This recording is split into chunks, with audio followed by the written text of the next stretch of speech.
Level 1. It is a challenge in Elden Ring, Dark Souls, or other Souls-like games where you complete the game at the lowest level stat possible. I want to take you through my journey. Today, I will show you how I became overpowered at level 1 in Elden Ring.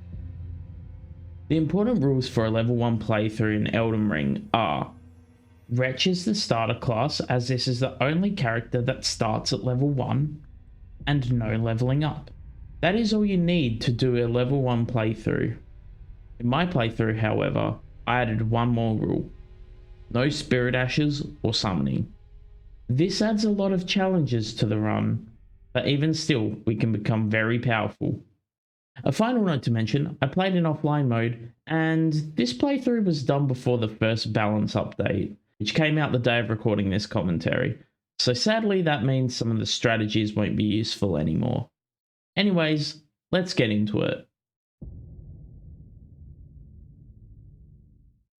I picked the Wretch as my starter class, named my character, I made my character look very pretty, and I'm good to go.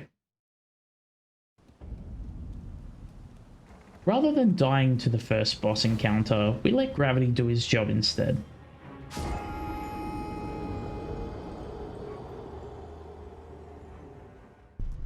Now it's time to enter Limgrave. I'm going to keep collecting as brief as I can.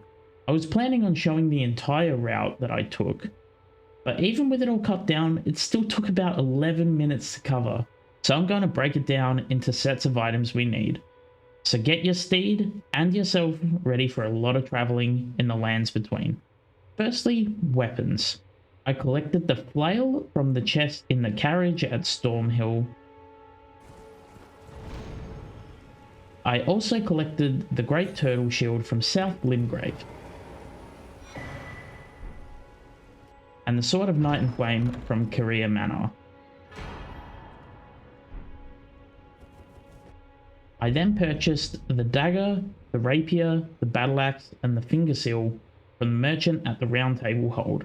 Aside from the flail and the shield, all other weapons will be upgraded as much as possible throughout the playthrough.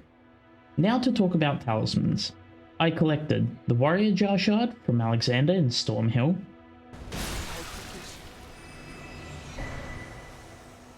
the Radagon's Saw Seal from Fort Farith, Marika's Scar Seal from Siofra River, and the Two Fingers Heirloom from the Purified Ruins. Armor we don't need a lot of, but as you can tell by the talismans we've collected, we are trying to boost our stats as much as possible. I collected the Heirodias Glintstone Crown from Mount Gelmir, and the chest piece I will be using is not accessible until I have defeated Margit. The Ashes of War are quite important too.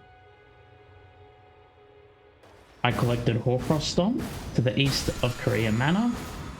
It is by a long shot one of the best Ashes of War in the game. I collected the Royal Knight's Resolve from Volcano Manor.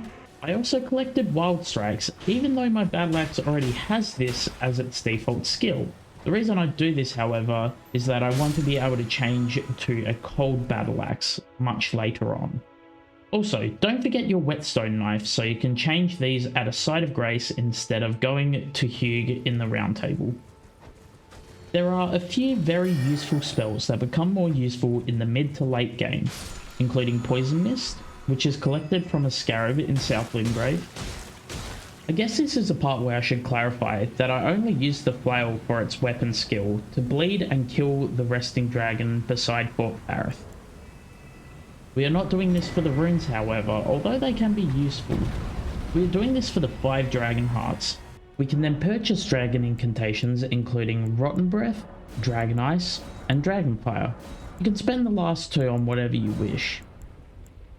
But there's a problem. The flail requires 18 dexterity, and even with Radagon's Saw Seal, we only have 15. And this is true, unless we consider the not crystal tears for the wondrous Physic Flask. After collecting the Physic Flask from the Church of Marika, I collected the Strength Not Crystal Tear from the Northern Stormhill Shack, the Faith Not Crystal Tear from the east of the Church of Pilgrimage, the Dexterity Knot Crystal tier from south of Raya Lucaria Academy, and the Intelligence Knot Crystal tier from the northwest of Raya Lucaria Academy. These knot crystal tiers are incredibly powerful, and when two are combined into a flask, you basically get 10 free levels in each stat for 3 minutes, which is insane.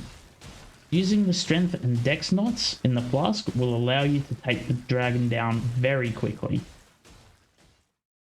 The last thing I collected was the smithing stone bearing bells, so along with collecting stones along the journey, I could also buy what I was missing. It's not as if we can spend the runes on leveling up. The first bearing bell can be found in the Raya Lucaria Crystal Tunnel, east of Raya Lucaria Academy. It requires you to beat a boss, but if you have everything else already, then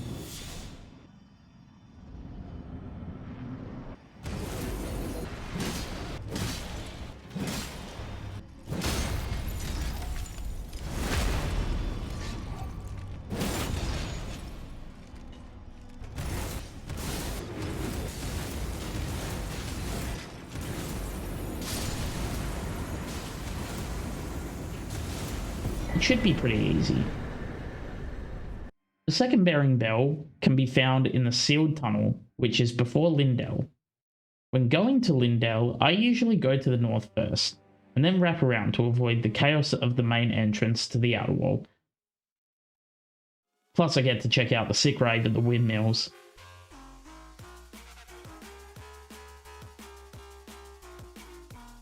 I'm glad they're having a good time. Anyways, head south to the other way through the outer wall. Get hit by a catapult, very important detail. Get to the Grace and grab a heap of seeds on your way south.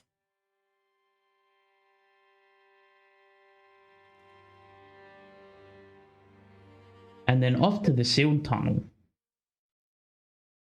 Roll through the illusory wall, open the chest, and you have your second bell. Much easier to get than the first one, but a lot longer to get to. Before our encounter with Margit, I just want to give some last notes and general tips which I think will apply in both challenge runs and in general playthroughs of Elden Ring. Touch Graces and collect as many materials as possible, especially materials for weapons and flasks. Even if common materials are useless, most of the time they can be sold. Don't forget the Dectus medallion halves from Fort Height and Fort Farith, as these are a quicker way to get to Atlas Plateau and beyond. Collect the runes from graveyards along the way, they can be super useful. Make sure you buy throwing daggers, and also kill any merchants you encounter if possible. Use means of teleporting, such as waygates, trapped chests, and the abductor that is at the bottom of Raya Lucaria. A note with trap chests and being abducted, make sure that you rest at the next grace you see, so you regain your ability to warp to graces outside of caves and tunnels. If you didn't know, the abductor at the bottom of Raya Lucaria will teleport you to Volcano Manor. This is where I found my Somber Stones 6 and 7.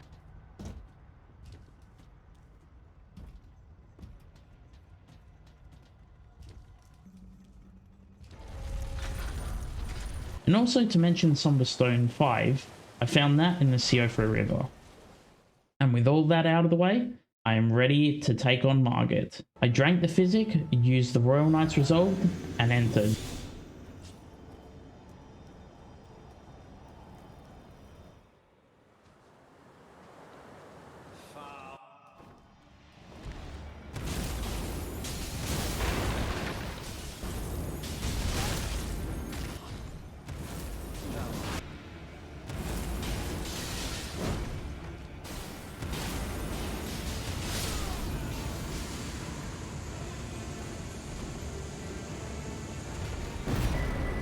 Pretty crazy damage, right?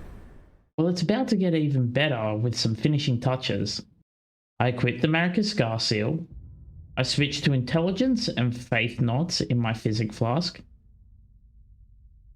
I opened the main gate to collect and wear the Commoner's Simple Garb. And now, with the use of my Physic Flask, I can wield the power of the Sword of Night and Flame.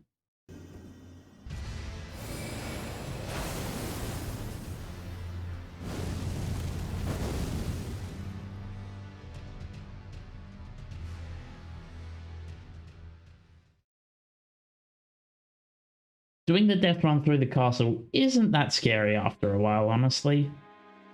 But I made sure to reach the grace that leads to the Divine Tower, in case I needed it. I continued all the way through to Godric.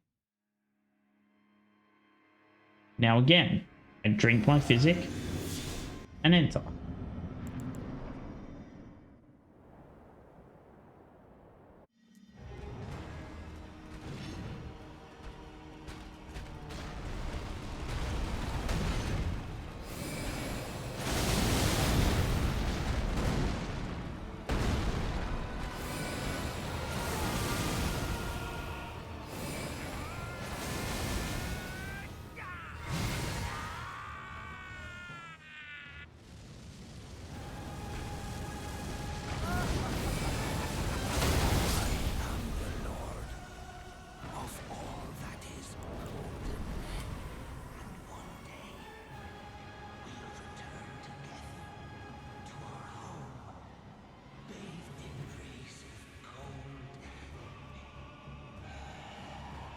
That fight was a total of 30 seconds, and I could have been even faster. How insane is that?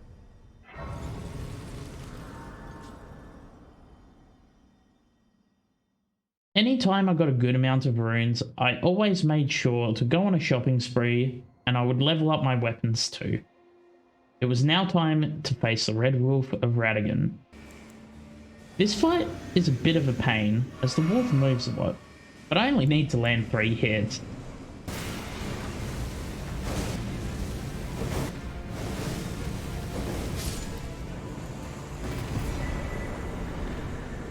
Did you think I was kidding? I decided to get the Graven School Talisman here, but I'll be honest, I'm actually very uncertain if it works at all. So I might have just been an idiot wasting a talisman slot for half the game. After this, I made sure to collect the Glintstone Wet Blade, which will be very important for much later. I continued through dealing with the NPC and unlocking the shortcut. Now, up the lift, through the door, and onto the fight. Now, remember, throwing daggers are super useful for dealing with children, both in game and in real life. I'm only kidding, please don't hurt people. When Renala drops, start poking her, and you'll most likely have to do this one more time to end phase 1.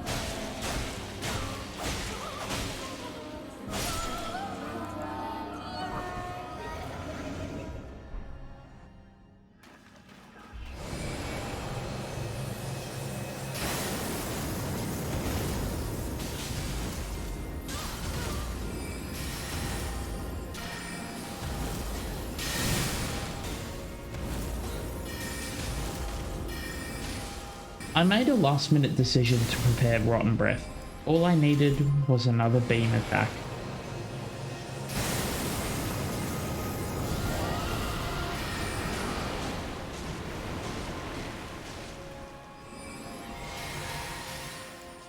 Come, O sworn giant. And now we wait. So, one thing that sucks is that when Renala uses her moon spell, she becomes immune to any damage for a short time, meaning that Renala will just survive the Dragon Breath's rot effect.